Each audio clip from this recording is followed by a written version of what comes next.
এটা আমার ভালোবাসার গল্প।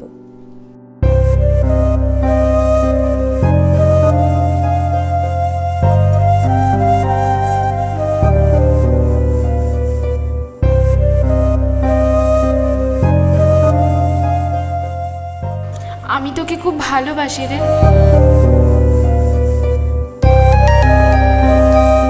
কখন যে ভালোবাসা উড়ো চিঠির মতো মনের দরজায় আঘাত করলো বুঝতেই পারি। আমিও তো তোর ফ্রেন্ড, এক ফ্রেন্ডের জন্য আরেক ফ্রেন্ডের সাথে এরকম করতে তোর খারাপ লাগলো না?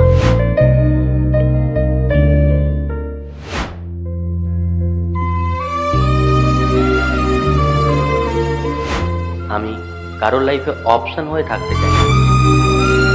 আর যতক্ষণে বুঝতে পারলাম ততক্ষণে ভালোবাসার মানুষটাকেই হারিয়ে ফেলেছি।